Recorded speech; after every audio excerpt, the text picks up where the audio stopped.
திருக்குறள்ல ரொம்ப அரிதாகத்தான் இதை பண்ணுங்க அப்படின்னு ஒரு கட்டளையா சொல்லுவார் வள்ளுவர். அதுல ரெண்டு முக்கியமான இடம்.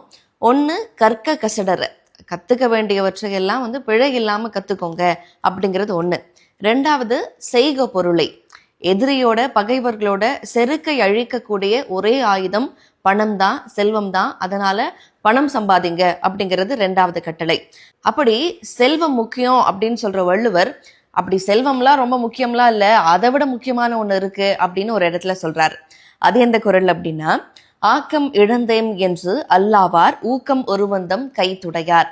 ஆக்கம்னா செல்வம், பணமோ சந்தர்ப்பமோ உங்களை விட்டு போயிடுச்சு அப்படின்னா வருத்தப்பட தேவையில்லை. ஆனா எதுக்கு வருத்தப்படணும் அப்படின்னா, ஒரு மோட்டிவேஷன் இருக்குல்ல, செல்ஃப் மோட்டிவேஷன், ஒரு இன்னர் டிரைவ், ஒரு ஒரு விஷயத்த செய்யணும் அப்படின்னு நமக்கு நாம ஒரு உந்துதலை கொடுப்போம் இல்லையா, ஊக்கம் கொடுப்போம்ல, அந்த ஊக்கம் எப்போ நம்மளை விட்டு போகுமோ அப்போ வருத்தப்படணும் அப்படிங்கிறது. அதாவது ஊக்கம் அப்படிங்கிற ஒரு பொருளை உறுதியா தன்னிடத்துல ஒருத்தர் கொண்டிருந்தார் அப்படின்னா, அவர்கிட்ட ஆக்கம் அப்படிங்கிற செல்வம் விட்டு போனாலும் அது பெரிய விஷயம் இல்லை அப்படிங்கிறாரு.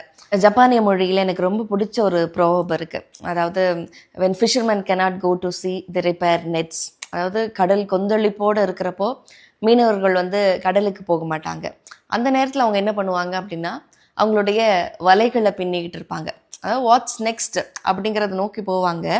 அதுக்காக தங்களை தயார்படுத்திக்கிட்டே இருப்பாங்க அப்படிங்கிறது அதோடைய மீனிங். வாழ்க்கையில் அடுத்த கட்டத்தை நோக்கி நம்ம போகணும் அப்படின்னு விரும்புகிறப்போ அந்த அடுத்த கட்டத்துக்கு நம்மளை தயார்படுத்திகிட்டே இருக்கிறதும், அந்த தயார்படுத்துகிற ப்ராசஸில் இன்னர் டிரைவ், அந்த ஊக்கமும் தான் ரொம்ப முக்கியம் அப்படிங்கிறது தான் இந்த குறளுடைய அர்த்தம்.